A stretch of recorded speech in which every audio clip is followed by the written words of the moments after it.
Zaburi ya kuitikizana. Bwana ndiye mchungaji wangu, Bwana ndiye mchungaji wangu, sitapungukiwa na kitu. sitapungukiwa na kitu.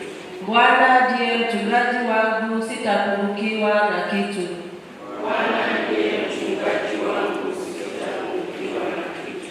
Bwana ndiye mchungaji wangu, sitapungukiwa na kitu. Bwana ndiye mchungaji wangu, sitapungukiwa na kitu.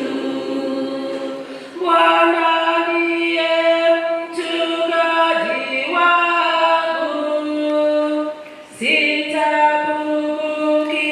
sitapungukiwa na kitu. Bwana ndiye mchungaji wangu,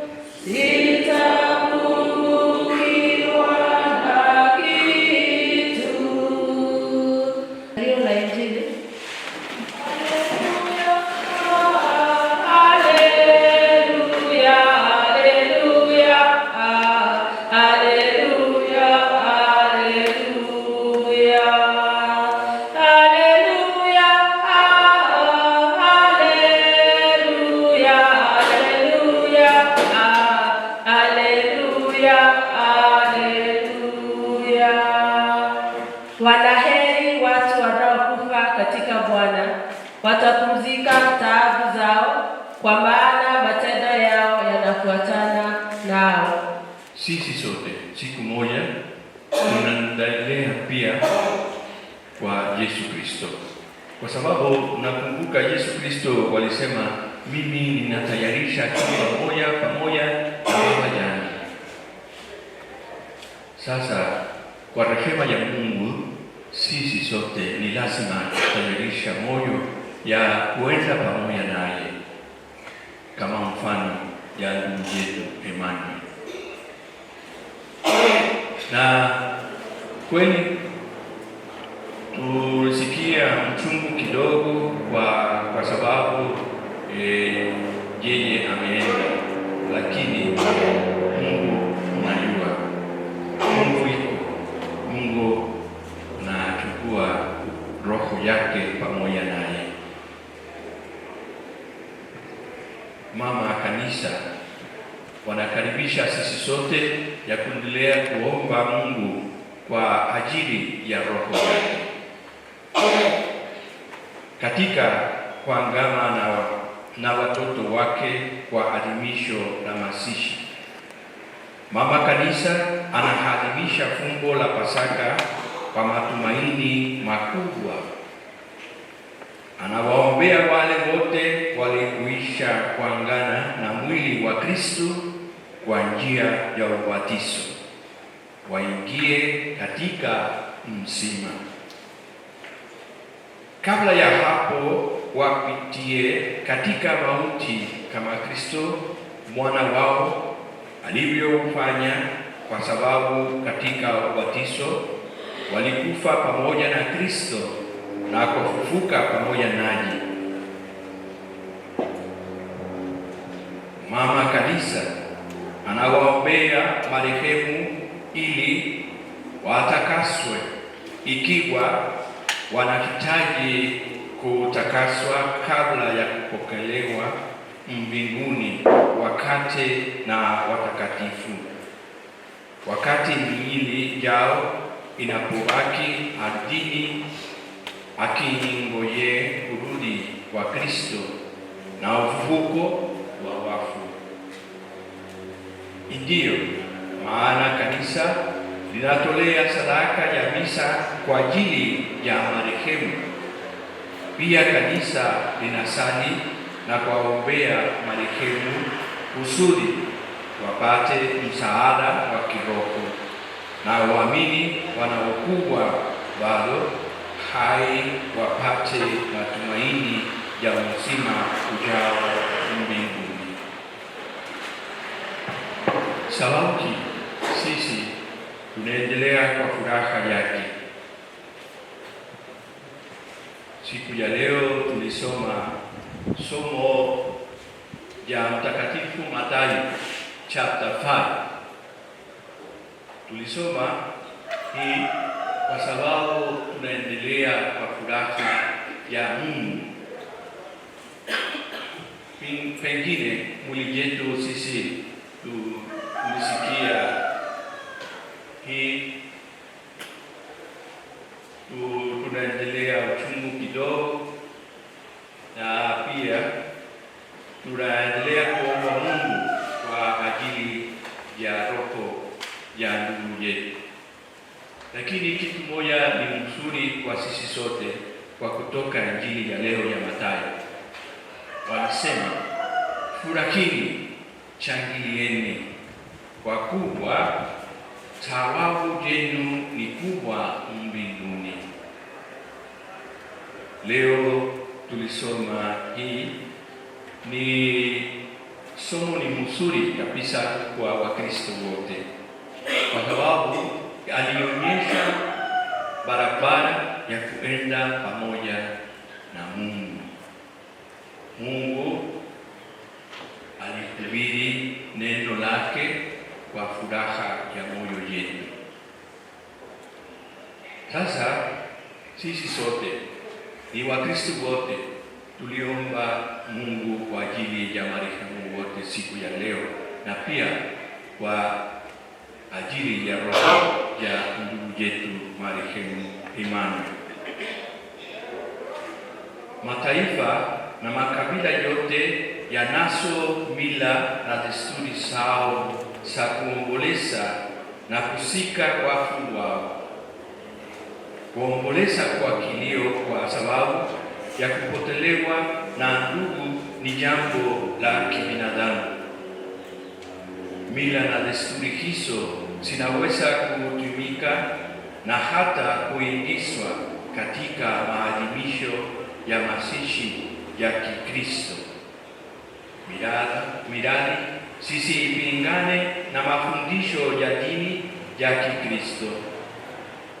Yale matendo unayofanyiwa mwili wa marehemu ili kuheshimu lazima ya kubaliane na mafundisho ya dini ya Kikristo, kwa sababu mwili wa marehemu alikuwa hekalu la Roho Mtakatifu wakati marehemu alipokuwa bado hai. Kwa maneno hii, mabruda na masista, tuende kuomba Mungu kwa ajili ya marehemu ya Emmanuel. Yeye kweli alionyesha kwa maisha yake ya Mkristo maisha mzuri sana, mfano mzuri kabisa yake. Sasa sisi sote tunafurahia kwa maombi yake, kwa maisha yake, na kwa kila kitu Mungu aliniletea kwa upendo yake. Tuombe Mungu, mabruda na masista, huyu roho ya ndugu yetu marehemu Emmanuel apumzika kwa amani ya Mungu. Tumsifu Yesu Kristo. Mungu ni mwema na kila wakati. Mzima na maovu yote ya vita. Bwana tunakuomba. Muombe Bwana ili apende waonyeshe ndugu zetu Emmanuel wanaokosa kasi chakula ya makasi kuwa yeye ndiye baba wa wote. Bwana tunakuomba. Tumuombe kwa ubatizo tayari amepata mbegu ya uzima wa milele. Bwana tunakuomba. Tumuombe Bwana ili amfufue katika siku ya mwisho huyu ambaye alipokea mwili wa Kristo, mkate wa uzima wa milele.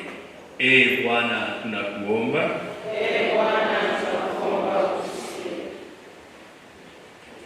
Bwana ili apende kuwakusanye katika mfalme wake mtukufu wale wote ambao walishirikiana katika imani na ibada hapa duniani. Bwana, tunakuomba. Bwana, tunakuomba usikie. Bwana, tunakuomba dua na maombi yetu yawasaidie watumishi wako marehemu, ili uwafutie dhambi zao sote na washirikishe mkombozi wako kwa njia ya Kristo Bwana wetu. Amen.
ndipo utakapofuta kila chozi katika macho yetu, maana kuwa kukuona wewe Mungu wetu kama ulivyo, tutafanana nawe milele yote na tutakusifu bila mwisho. Kwa njia ya Kristo Bwana wetu, ambaye kwa njia yake wanajalii ulimwengu mema yote.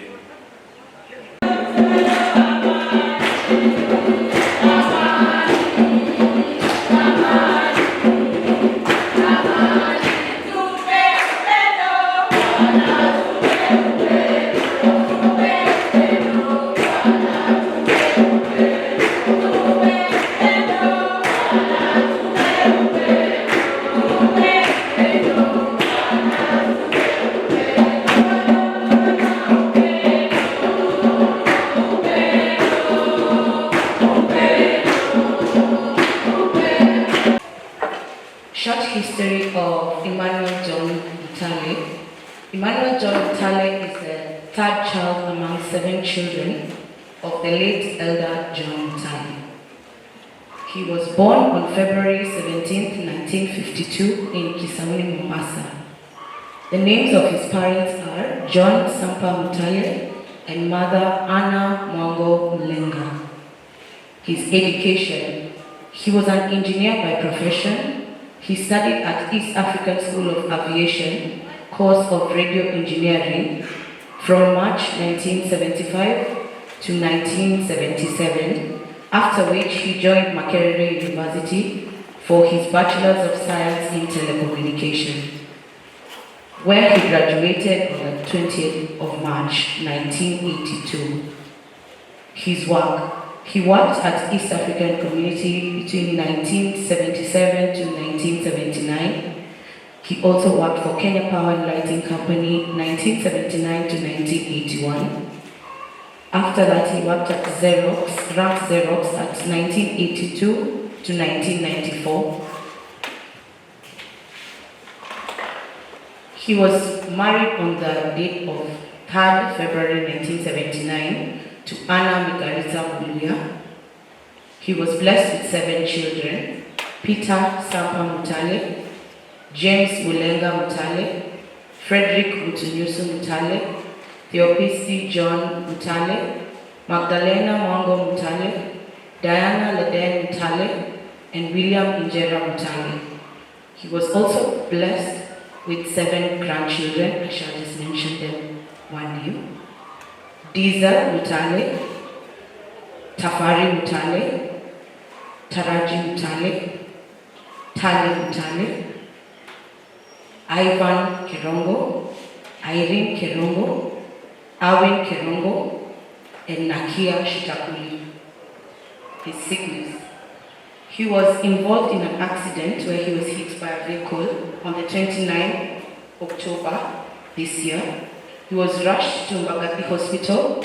Then on the 14th, he was transferred to Kenyatta. He met his demise at KNH while undergoing treatment after the car accident. The final medical timeline in passing for further treatment. After his further treatment arrived on the 20th of December, his condition changed. Then on the 23rd of December at 11 a.m., 5 hours into the morning, he left this world. To extend my gratitude, we'd like to say thank you to all the doctors who provided the services to our beloved dad. Likewise, we thank all relatives and friends who gave of themselves both physically and financially to accompany and care for our loved one. God gave and God has taken away. Blessed be the name of the Lord. Amen. Thank you very much for the eulogy. Ningependa kumwalika Peter. Peter ongea picha mbele.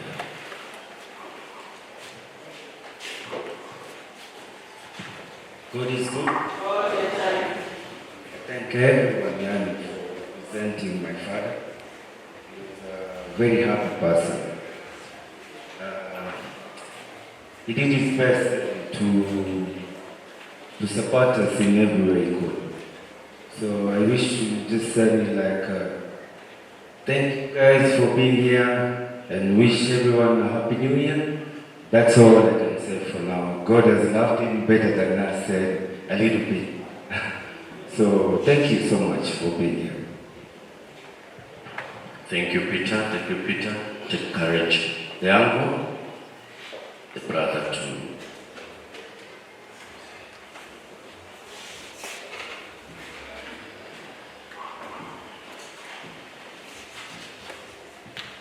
Tumsifu Yesu Kristo. Mimi ni Mswahili, naomba nizungumze Kiswahili. Nijitambulishe kwanza. Marehemu ni kaka yangu. Kwa Kiswahili cha Kenya nasikia wanasema kaka ya Emmanuel, kaka mdogo wa Emmanuel. Yaani yeye amenizidi huyu. Mimi ndio nimemfuatia. Sina mengi ya kusema, nimshukuru tu padre wetu au kwa Kiswahili ni baba wa kiroho. kwa kutuendeshea misa yetu kwa ustadi na upendo, kiasi mpaka mimi nimejisikia wivu huko mara mbili. Kuna wivu wa maendeleo na wivu wa hasira. Sasa mimi nimejisikia wivu kwa kakaangu kwa jinsi alipokuwa akiujenga mwili wake au nyumba yake kiroho, nami ninatamani aniombee nami nijaribu kuishi maisha kama ya kwake. Tutakalojifunza kwa Emmanuel, kwa sababu ya upendo wake na bila kujali maslahi binafsi, alijaribu kutulea mpaka tukafikia hapa tulipo. Ninawaomba wale watoto wake na watu wa karibu waige mfano wa Emmanuel ili tuweze kukuza imani yake, upendo wake na ukaribu wake. Tutakapokuwa wapenzi wa kupendana, kusameheana, tutakuwa tumemwenzi Emmanuel vizuri, naye atakuwa anatusikia na kutupenda, na tutakuwa tumeonyesha mfano kwa wengine. Kwa hiyo kwa kifo cha Emmanuel iwe ametuunganisha na kutufanya tusahau matatizo yetu ya kiasira ya kiroho. Baada ya kusema hayo, kuna moja ambalo ninapenda niliseme. Emmanuel alikuwa na watu ambao ni marafiki zake. Emmanuel alikuwa na watu ambao alikuwa akifanya nao kazi, alikuwa akifanya nao biashara. Sasa basi, yeye kama binadamu yote ana pande mbili. Kuna pande ya wema na kwa upande wa ubaya. Ninaamini Emmanuel angekuwepo leo, angesimama, angejua ndio siku yake ya mwisho na kuomba msamaha kwa wale ambao amewakosea. Hata katika imani yetu, mimi ni Mkatoliki, katika sala aliyotufundisha baba yetu, kuna mahali panasema samehe ili nawe usamehewe. Kwa hiyo yeye angetaka kusamehe aliyemkosea, na kwa yule ambaye alikuwa amemfanyia mema, basi iwe kumbusho na upendo wake. Jingine, kwa sababu ya ubinadamu, inawezekana alifanya biashara na mtu, alafu ikawa bahati mbaya hakumlipa huyo mtu, anamdai. Asiogope, aje na vielelezo. Huko anasema document, atuonyeshe, tutakaa, tutazungumza, tutamlipa haki yake.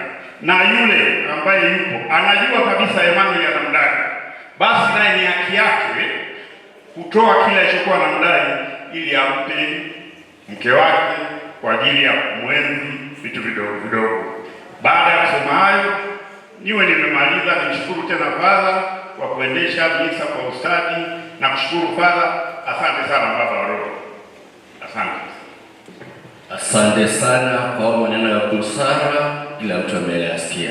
Ningetaka kumwomba kolegi Emmanuel, tafadhali kuja.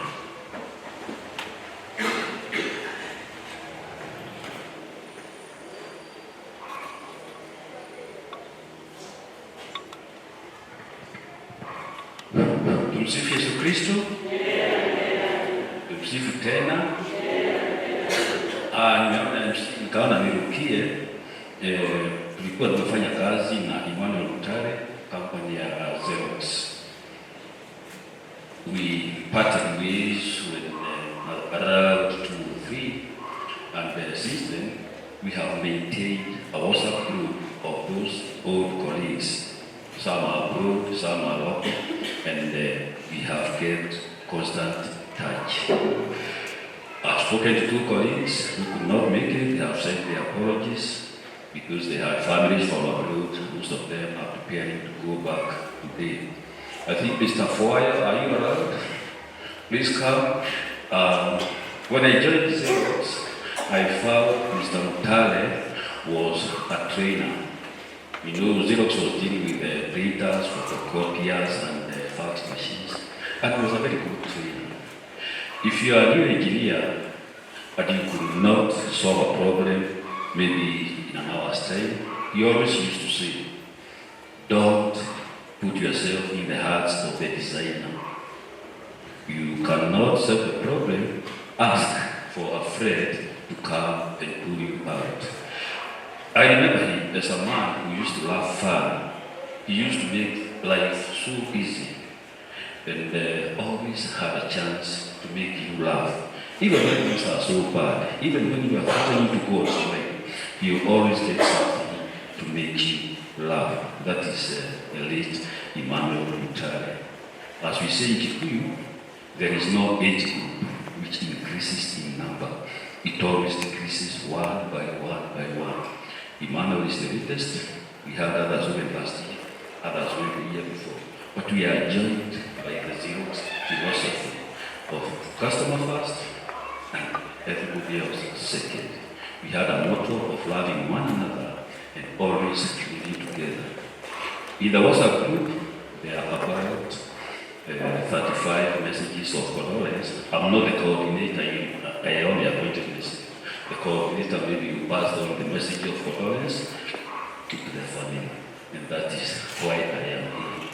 When I was coming here, I spoke to Mr. Emmanuel, Mr. Foyle. He told me, as a staunch Catholic, it's an act of mercy. So I dropped everything I was doing because he crushed me with those words. I'm your neighbor here, Tomata Lugai, Gong Diocese. St. Mary's Catholic Church, if you come here and ask for a tall man called Francis Bayer, you will get it. Asantini sana, poleni sana family, poleni sana fellow mourners, and I hope God will continue to give you strength. God always comes to the aid of the widows and orphans. You are now grown-up widows and grown-up orphans, but God will come to you. Thank you very much, Mr. For yourself. Jambo wa Kristo. Baba Paroko, tunakushukuru kwa hii misa. Mjane na wanaye, poleni sana. Huyu ni Bwana Mutale ambaye lala hapa. Ni mtu ambaye nilimpata nikiingia rank zero wakiwa kwenye nyumba ya zamani kabla wajaenda across. Baadaye niliwaacha huko vile mwenzangu pia na mwenzangu wanasema. Lakini kile ambacho kinatendeka saa hizi ni practice ambayo alikuwa amejaribu kufanya kwa miaka mingi. Mimi najua sasa mnaanza kujiuliza ninasema nini. Kila usiku huwa tunaenda kutenda hili jambo. Sisi siweza kulala. Na tukienda kulala tunafanya practice ya nini? So finally inafika ule wakati, because hadi hata amesema lazima wote tutaenda. I'm not misquoting. Wote tutaenda. So kila usiku utafanya, tunafanya hii practice ya kulala hivi. So si eti tumefurahia, hapana. Kile mimi najaribu kusema ni kuwa tujitayarishe. Ukienda utazuiwa pale hivi kwa gate na kusema wewe sio wetu. Na waacha na hilo fumbo lifikirieni. Asanteni. Thank you very much colleagues. Wazidi kuunganisha pamoja, zidi kutembea pamoja. Huyu ni mtu ambaye tumeishi naye miaka mingi. Ni mzee ambaye tumezoeana kwa marafiki, kazi kimoja kima. Anapoondoka mabaki ukijiuliza utaanzia wapi, utafanya nini. Hivyo nawashukuru, naomba mniombee na familia yangu pia mtuweke mbele ya Mungu aweze kutuonyesha njia ambayo tutapata. Asante mama kwa maneno. Mass in the parish. So I think our prayers has been united all the time together with you, with your families and relatives and your community of St. Jude High Rise. So tuombe Mungu, tunaendelea kwa upendo yake kila saa na kila wakati. Pili, ninaomba kwa relatives na kuja pamoja na mbele na pia woya wamechukua msalaba. Tutabarikia msalaba, tutabarikia wa familia wote na tunaendelea kwa maombi ya mwisho. Tafadhali tusimame.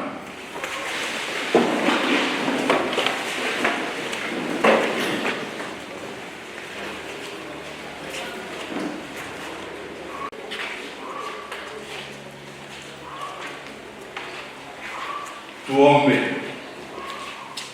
Ee Mungu, ulibariki familia hii na pia tunaomba wabarikie Wakristo wote. Tunaendelea kuweka mwili ya ndugu zetu Emmanuel John Mutale. Malaika wako mtakatifu alilinde na huyu ambaye mwili wake utasikwa humu, roho yake ifurahi kwako mbinguni pamoja na watakatifu wako bila mwisho. Naomba hayo kwa njia ya Kristo Bwana wetu. Amen.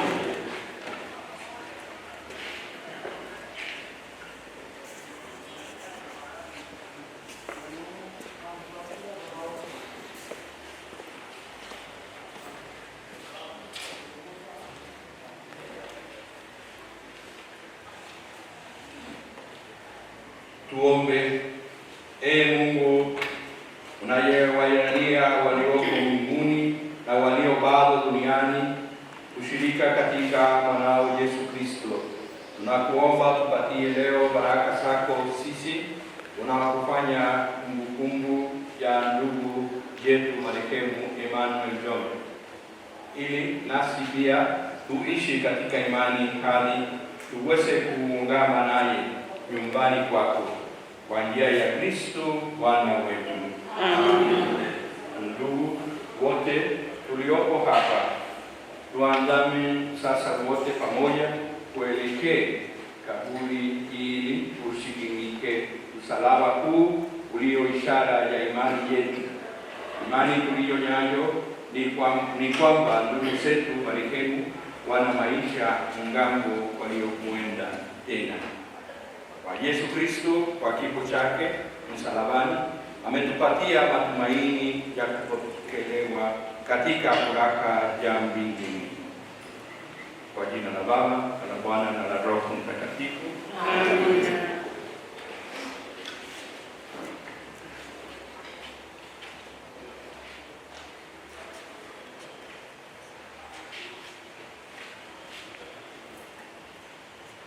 Ndugu zangu, tumuombe kwa nyenyekevu Mungu Baba wa rehema kwa ajili ya ndugu zetu waliofariki.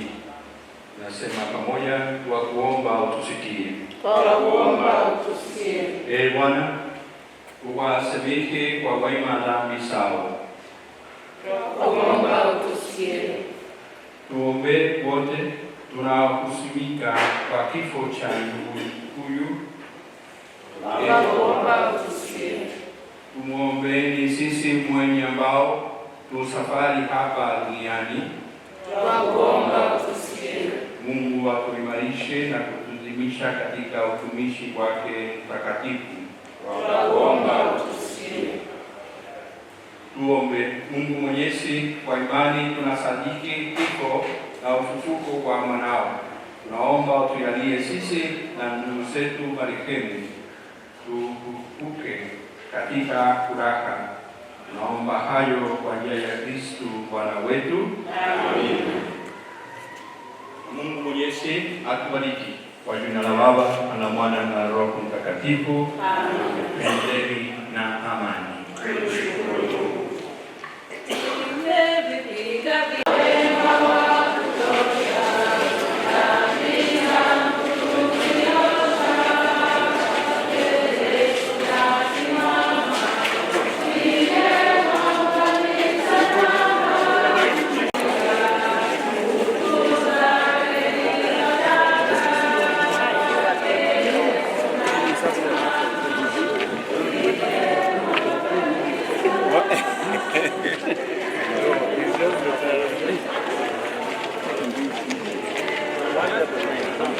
Thank you.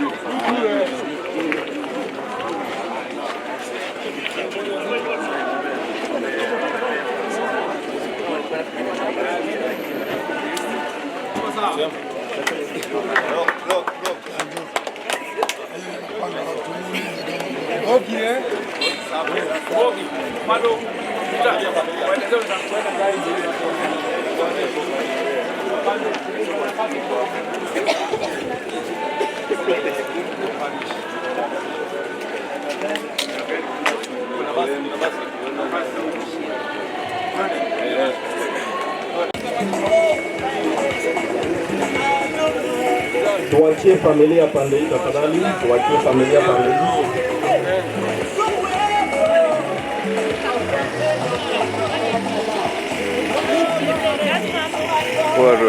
Unanipiga picha nikitaka, sawa? Sawa.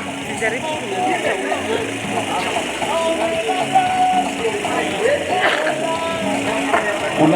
Kuna vitu huku. Kukosa kitu chukua hapa.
Tukabidhi mikononi mwako, tukiomba ukatuongoze katika jambo ambalo tunaenda kutenda hapa, maana bila wewe hatuwezi kufanya lolote tukafaulu, bali kila wakati tunaomba msaada wako.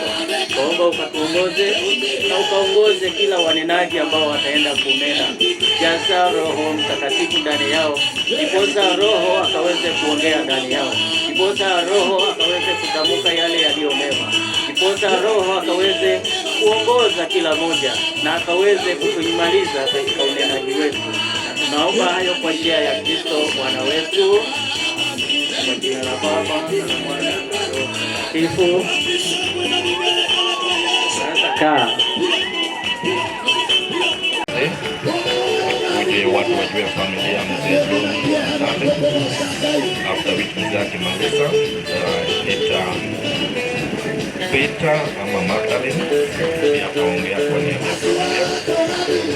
Hapo tunaenda kwa Xerox team au kwa hapa Xerox team kwa hapa. Team ya Xerox mko hapa.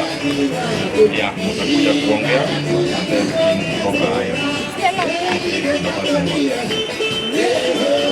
Tumsifu Yesu Kristo. Bwana Yesu asifiwe. Asalamu alaykum. Nimetoa salamu tatu za kazi niliyopewa hapa ni kutambulisha familia ya mzee Emmanuel John Mtale. Kwa hiyo ninaanza kuitambulisha familia ya mzee Emmanuel John Mtale kama ifuatavyo. Mimi ni mdogo wake, au kwa Kiswahili cha Kikenya wanasema ni kaka mdogo wa Emmanuel John Mtale. Jina langu nitambue, ninaitwa Edmund John Mtale.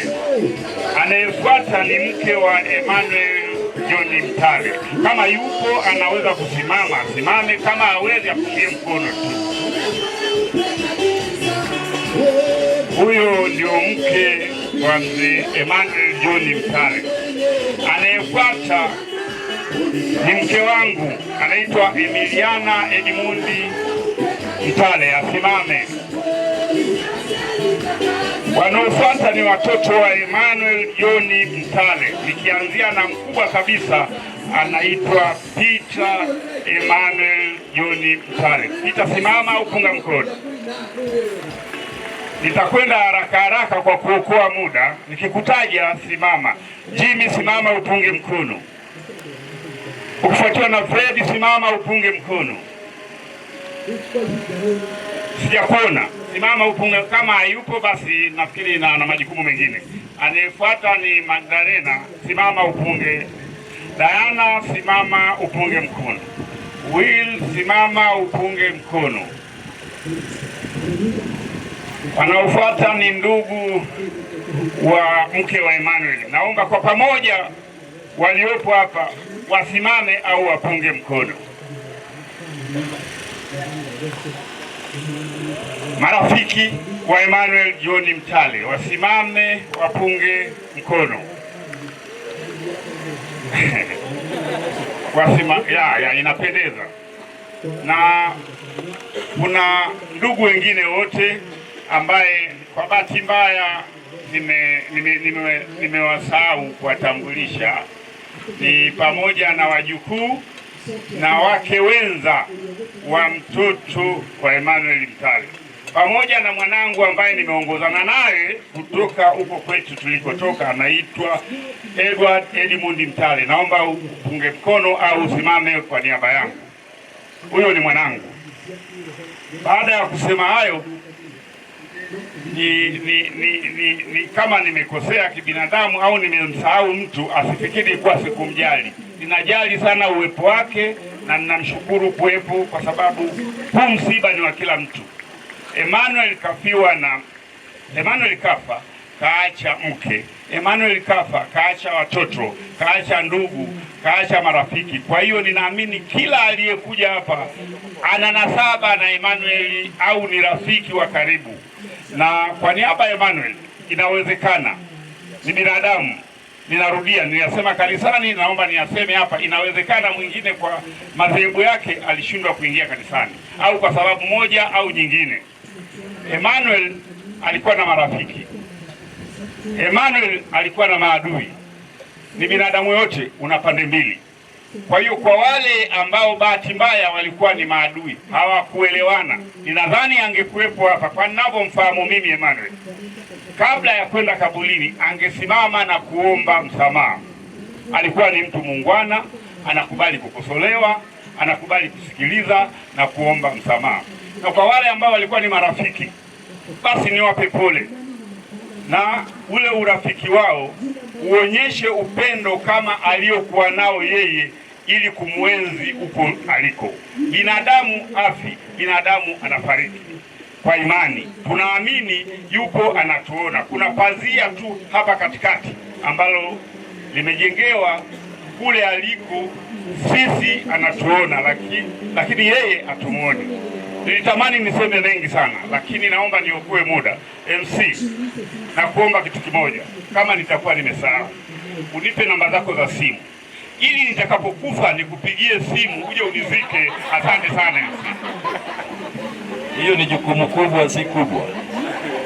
Mzee amenipatia jukumu kubwa, lakini nasema mzee bado utakaa, utaenda. Sasa tunakuja kwa another one of the family. Peter, can you just come and say something? Sio tuelekee. Tafadhali.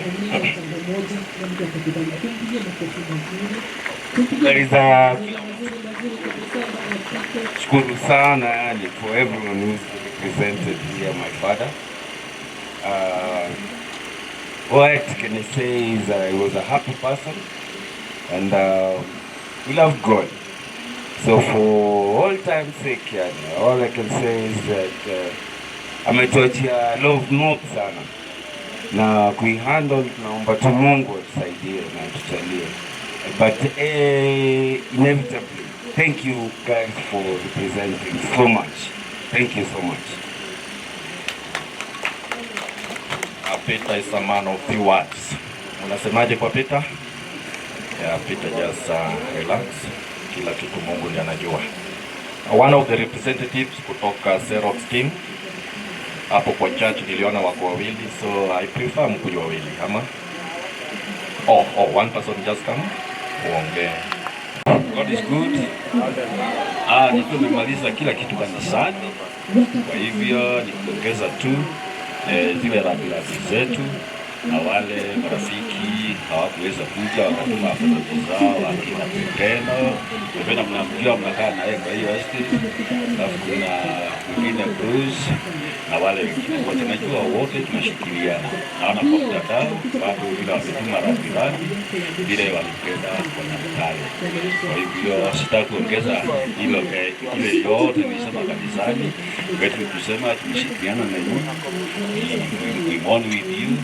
And when you have celebration, also let us know we shall celebrate with you. Asante sana MC. Jina la Yesu Kristo, hamjambo. Mimi nasimama hapa kurudisha shukrani zangu kwa Mwenyezi Mungu kwa sababu ya hii familia and their late dad. I got to know him like about 6 years ago, and much more I also got to know his sons, and even when he was admitted in the hospital, it is one of his sons who approached me and told me that the dad had been admitted in the hospital. After his passing on, the same son, Willie, approached me and he told me that their dad had passed on. So I encouraged him because I understand. I have varied parents and I know what it means when a loved one happens to pass on. I also went to see Mom in the house. I had some time with her, I comforted her. All I can say is that the remains of the gentleman lying here, he was such a gentleman. Every time we met, we would talk, and anasema habari yako Mama Daniel, munaendeleaje? I knew him as a man of few words, and many times he said, muombee watoto wangu. So it's a man who loved his family, and with that, I think I don't have much to say, but a scripture that kept coming in my heart is Hebrews 9:27, Waebrania 9:27, that it is appointed for every man to die, and after that judgment. And like the catechist sang a Kikuyu song, the greatest question is, when that time comes, how will be your exit? Because judgment follows. For our dad, his job is over. There is nothing much we can do to change the situation. But for you and me, you can ask yourself, where are you spiritually? Once again, I want to thank each and every one of us who is here. I am amazed at the love shown towards our late dad, and something else we learned. Ni vizuri kukaa na watu vizuri, na ni vizuri kuwa mbwana na kuheshimu watu. I don't know, there are other people who passed on in high rise, but I don't remember having attended their burial because we never related, or I didn't know them very well. But it also depends with respect. Yeah. So asanteni sana, we continue to pray for the family, especially Mom. She's my neighbor. I'm in G3, and from G3 we are quite a number. So we continue to uphold them in prayer. Asanteni. Sewa highlight mwingine yako wapi? But kile tunaweza sema tutawaombea, tutazidi kuwa encourage. Poleni sana, poleni sana. Asante. But let me just accept it. I don't know exactly what she wanted to say, so let me just reiterate on what I know is true. God never leaves his people. I've seen him in my own life. I'm a miracle girl. I wouldn't be here if it weren't for who? For God. He provides. He gives life. And he gives everything. And he plans. We don't know how to plan for ourselves, but he plans for us. Do you know what's happening here? Let's accept it. This is God's plan. Okay? We are crying today. Sometime in future, God will show us why. We will know by and by. For now, we praise him because he has done a good thing, because everything God does is what? That's why we say he is good today and every day. The God is good. Amen and amen. So let me release this old one in our funerals. Chini kidogo. Amen. Thank you so much. Yeah, they are very handsome people. We can see. Yeah? No wonder. Okay, now situpeane ambaye ulitupatia msichana mzuri Magdalene, ndiye msichana wangu mkubwa katika mmesimama na sisi in a very special way. I just to send shout outs hapa na pale kwa a few special people who I feel will stand out in this time. Diana, my cousin, where you? Mama, wait for me, my sister. Thank you so much. Be blessed. And the entire Irungu family in general. Nasema asante sana. Nasema asante kwa kaka. Kweli. Asante sana ndugu yangu. Eulogies, printing, everything ametusimamia. Is also a very good friend to me and the colleagues as well. Also an extending gratitude as well. Tushasema to my colleagues, but ningependa one more time to just wasimame niseme tu asante kwa sababu vile wametushikilia mkono. I can't even put in words. So ningependa tu msimame with tafadhali. Colleagues, friends, wote. Kina Junior and Zumar, please stand and wave. Thank you for coming. So yeah, thank you so much na kwa wale hatuja mention pia watu wa church, everyone who's shown up to come and support us. Tunashukuru sana. So I'm going to read the eulogy of a great man. The man I called my father. He was a leader. He warmed the hearts of many. A strong presence. And even as I stand here, I would like to begin by saying, I am my father's daughter. Strength and resilience is in my DNA. I thank you for my brothers and sisters. Tumeshikana mkono through this entire process. Baba mdogo, we could not have done this without your guidance. Tunasema asante sana. Barikiwe sana. Aunties, uncles, neighbors, all of you. Tunashukuru. Abivat, thank you so much. Yeah, so I'm going to read the eulogy.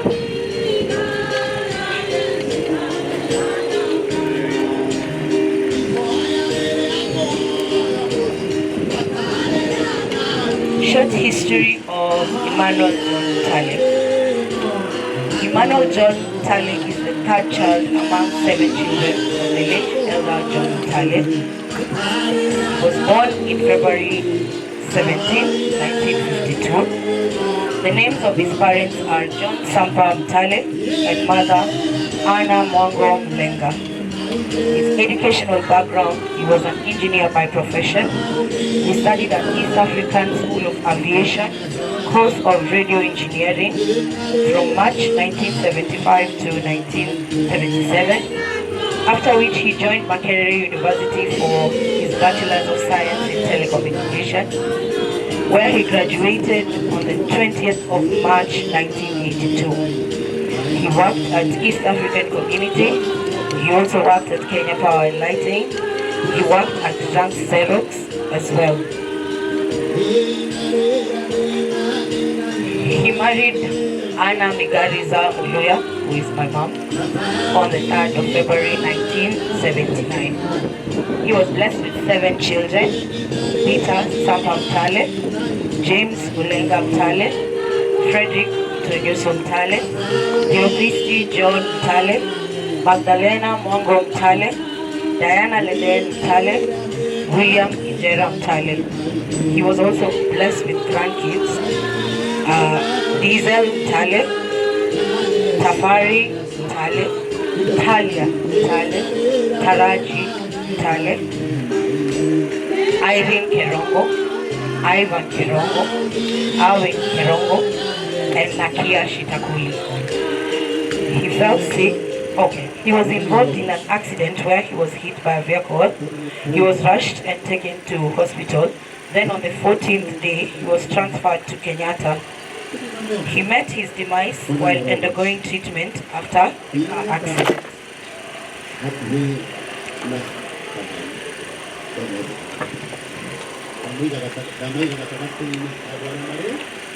On 20th December, his condition changed. Then on the 23rd of December at 11 a.m., he left this world. So again, our thanks go all out to the doctors who provided their services to our beloved Emmanuel John Ntale. Likewise, we thank all relatives and friends who gave of themselves, both physically and financially, to accompany and care for our loved one. God gave and God has taken away. Blessed be the name of the Lord. Amen. Thank you, Dana. Unapanda mbegu tu, na mbegu ukiza kupanda inaoza, ndiposa iweze kuchibua yule mmea, na ule mmea ndio unakuja kuzaa zile mbegu ambao unapata mafuno. So sisi ambao tuko na mwili wa kuharibika, hatuwezi tukafufuliwa, hatuwezi tukamuona Mungu tukiwa na mwili huu ambao tuko nayo. Kutoka 33 verse 20. Hauwezi ukamuona Mungu wewe hai. Huwezi ukamuona Mungu ukiwa na mwili ambao uko nayo. Kwa hivyo lazima tujibalie mwili wa kutoharibika ndiposa tuweze kumuona Mungu. Hatuwezi kumuona Mungu tukiwa na mwili wa aina hii. Na ndio sababu wimbo nilitangulia kusema kwamba ule wa Kikuyu ati kufa lazima tutakufa, kufa no muhaka tugakwa, tutingi hota kuihereria, na kiuria kinene ni giki, mukahomba niliohana atia. Kufa lazima tutakufa, lakini swali ni moja, wewe utakufa ukiwaje? Utakuta umejitayarisha, ama utakuta ukihangaika hapa duniani ukikimbizana mambo ya kidunia. Najua wengi wetu hata wakati huu wa sikukuu, wakati ilifika watu wa sikukuu, wengine waliweka mambuzi ya kula, makuku, wakanunua viatu mpya, nguo mpya na vitu kama hiyo. Lakini Kristo mwenyewe umejitayarishaje kwa Kristo mwenyewe?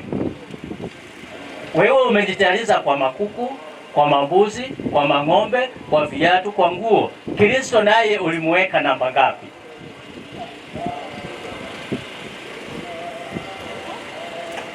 Uliweka Kristo namba ngapi wakati ulikuwa unajitayarisha kwa sikukuu? Ulimweka huko nyuma, si ndio? Siku moja, wacha niwaambie story moja. Siku moja kulikuwa na watu walikuwa wanateremka kwenda Mombasa kutoka pale Mali. Na wakiwa pale walikuwa na safiria na ngali dogo kama ile.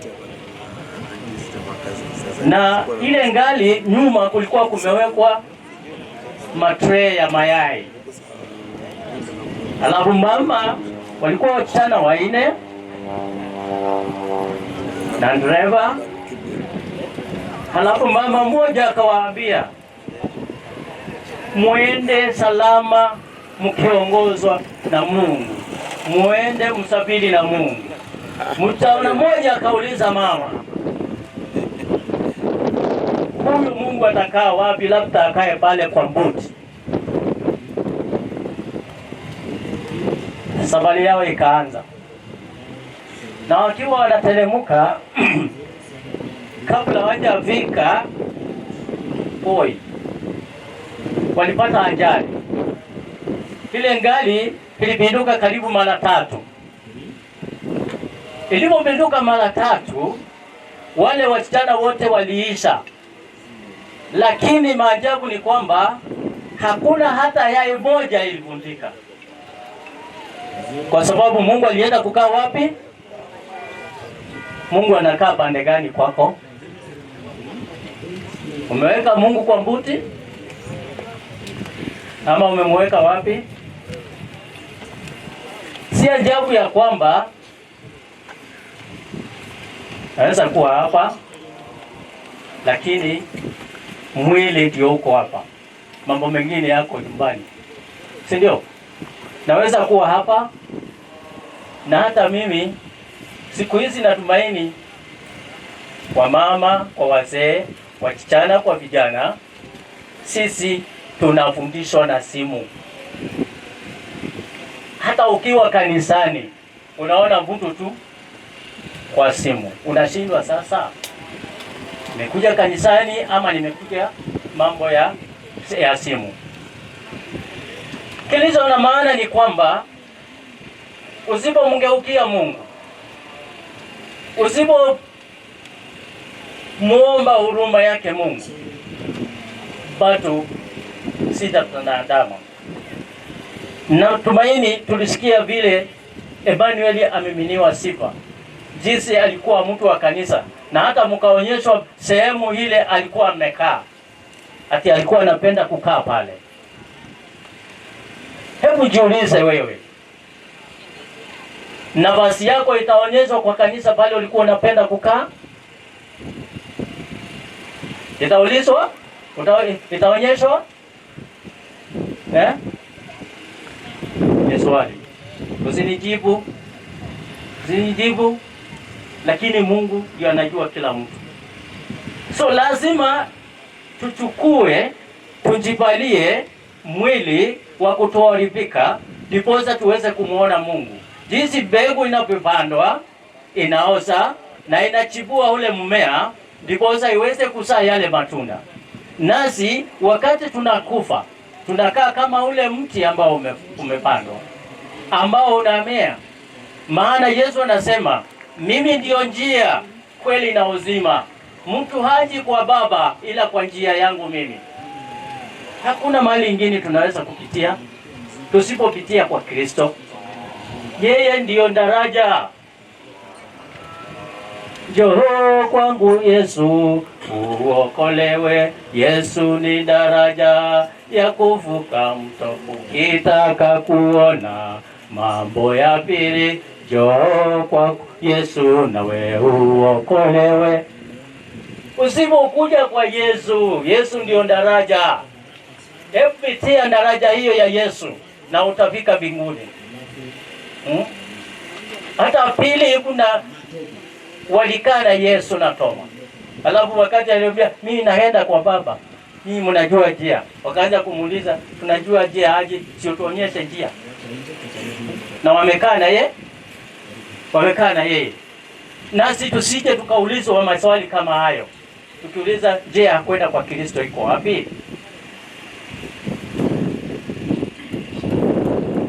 Kitu ya maana katika dunia hii, Romans chapter 12 verse 22, I think 21 inasema tushinde, lazima tuushinde ubaya kwa wema. Na kama hatutashinda ubaya kwa wema, hakuna mahali tutaenda. Tusikumbali tushindwe na ubaya, mbali tushinde ubaya kwa nini? Kwa wema.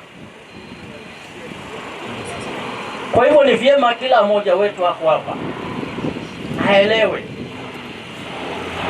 lazima tujiweke tayari. Kama wale 10 ambao tunasoma katika Injili ya Mathayo sura ya 25 kuanzia mstari wa kwanza hadi 13. Na hiyo 13 inasema, kweni tayari maana hamjui siku wala saa yuaja mwana wa Adamu. Kwa hivyo lazima na wewe ujiweke tayari. Lazima ujiweke tayari. Ujiweke nini? Tayari. Kuna wimbo moja wa huko kwetu unaitwa, unajua mimi upenda nyimbo sana. Na pengine ndio inafanya nikuwe na sauti kidogo Huko kwetu nyumbani kuna wimbo moja huwa tunaimba. Ngamnenga ngaikyao, ngamnenga ngaikyao, ngamnenga ngaikyao, nondo wadhayo wamana. Ni munenga ngoya kwa, ni munenga malika, nakene batana mali, ni munenga ngoya kwa, nondo noyo imwaile. Ni munenga nyumba yakwa, ni munenga ngali yakwa, nakene batana ngali, ni munenga ngoya kwa, nondo noyo imwaile. Ni munenga kibeti kyakwa, ni munenga siana syakwa, nakene batana siana, ni munenga ngoya kwa, nundu noyo imwaile. Nitampea Mungu nini? Nitampea nyumba yangu, hao ngali yangu, hao ng'ombe zangu, hao mke wangu, hao watoto wangu, hao nitampea nini? Mungu hana haja na hiyo yote, hana haja na roho yako peke yake. Na ndio sababu hata wakati biolojia imesomwa hapa, kuna mahali iliandikwa ako na pesa milioni 3 kwa benki. Kuna mahali iliandikwa ako na ngali 5. Kuna mahali imeandikwa ako na mashamba. Imeandikwa nini? Ako na mke na watoto na wajukuu. Hiyo ndio mali ya mtu na imetangazwa. Na wewe unataka unjirudikie manyumba, urudike mangali, ukuwe na hii. Hata jirani yako unataka kumnyang'anya shamba yake.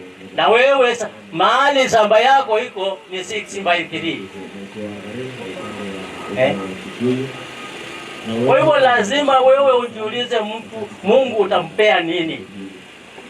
Roho yako peke yako. Sio mali ndio analihitaji. So, ninapoenda kumalizia kidogo sababu kwa muda, natumaini kila mmoja pengine amekaa, lakini mara nyingi huwa tunataka kumtumia Mungu masaa. Na yeye atupimie. Yeye akitupimia sisi tutakuwa wapi? Wewe ukipimiwa masaa na Mungu utakuwa wapi? Utafaulu? Hawezi faulu. Lakini tunataka kumpimia masaa.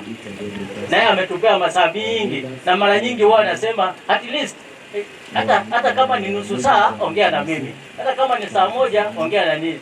Out of 24 hours. Hata Mungu anaweza kosa dakika 5 kutoka kwako. Si ndio?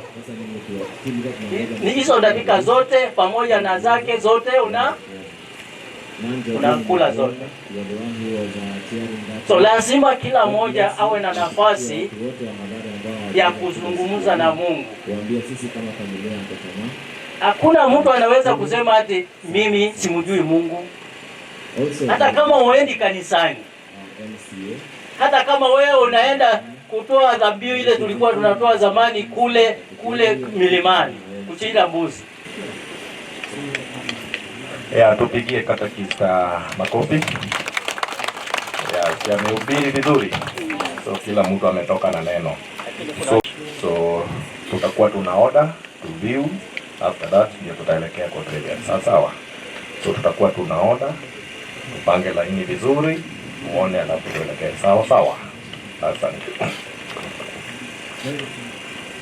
Hivi ndio tuende kwa trivia.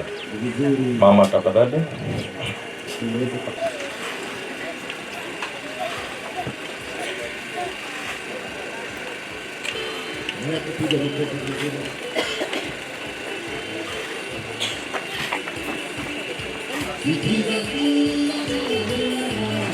Ule wa mziki. Tuweke mziki hapa.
Tunaomba tafadhali the body sambaye. Tukuje hivi.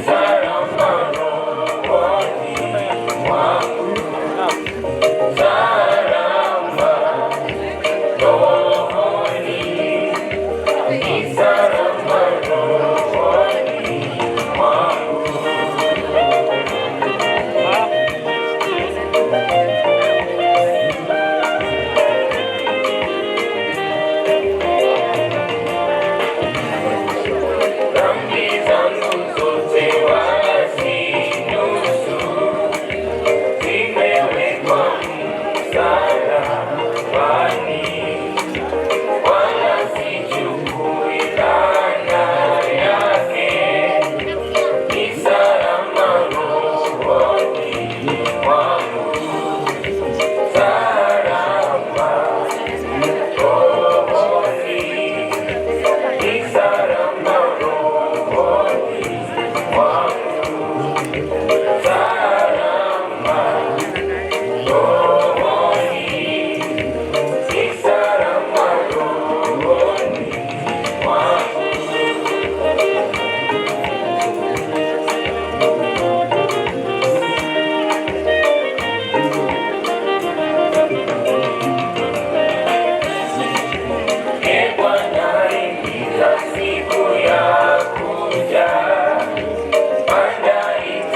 sasa,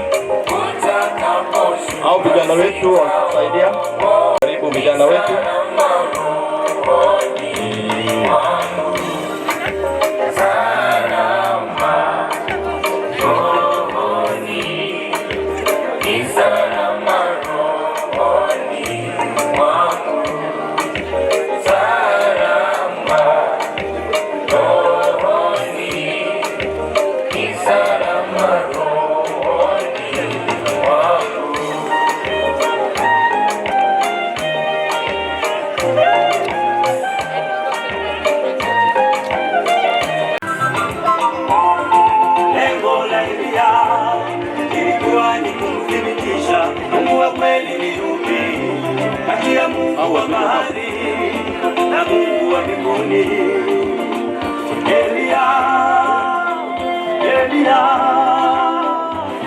Akawambia watu karibuni ya pale. Akachukua mawe 12 akaanza kujenga madhabahu,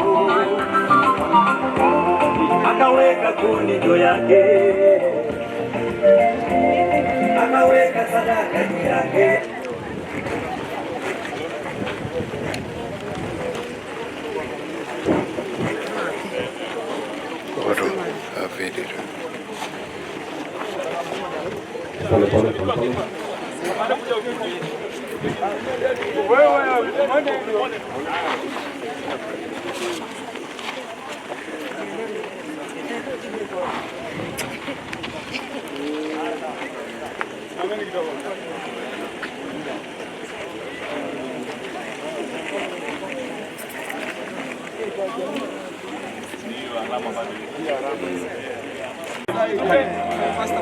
Kwa kuwa Mwenyezi Mungu amependa kumweka wake huyu mzee fuka wa kwanza katika wafu, yeye atawatengemeza mwili wa unyonge wetu ufanane na mwili wa utukufu wake. Tunakabidhi huyo ndugu yetu kwa Bwana ili ampokee katika amani yake na mwili wake aufufue siku ya mwisho.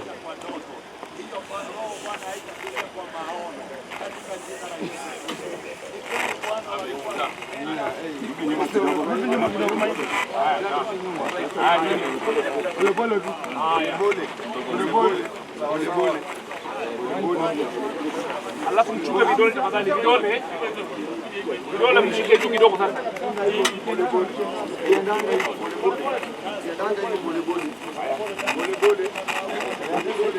Iko sawa? Mimi naangalia. Iko sawa? Lete kidogo. Hivyo.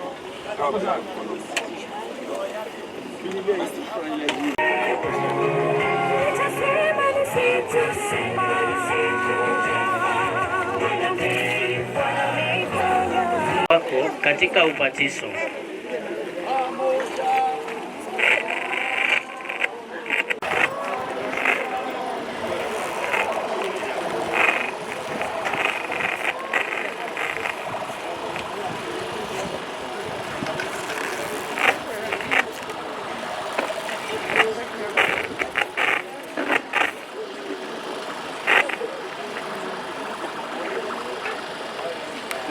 Katika mavumbi wewe ulitoka, na katika mavumbi wewe utarudi.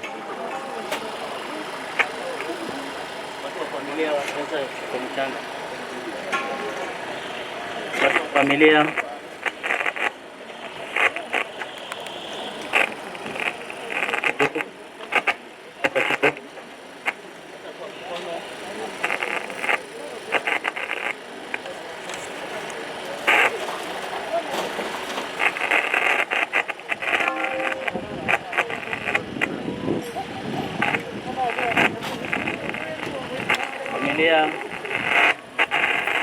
haki yako wapi? Kama hawezi pika hapa alete.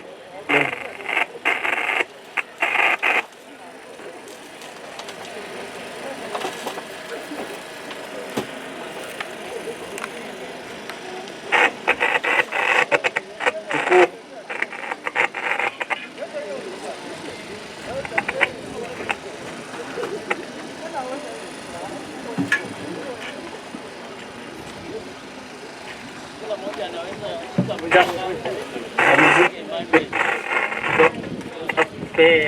watu wa kuweka mchanga kazi.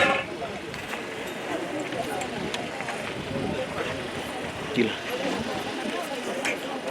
Oh, mama anakuja. Weke na kakishiko kadogo.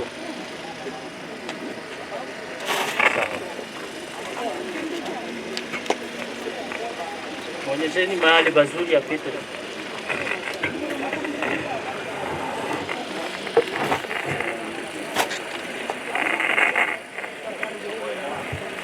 Kidogo tu achukue hata na mkono inatosha, ama atupe na kijiko vile anataka.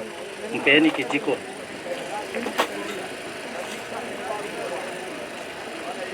Sawa. Wengine wanaweza tupa tu, wale wengine wamebaki nilozi nini, kila mtu anaweza kutupa mchanga, tupe wengine kazi. Sawa. Wengine watupe.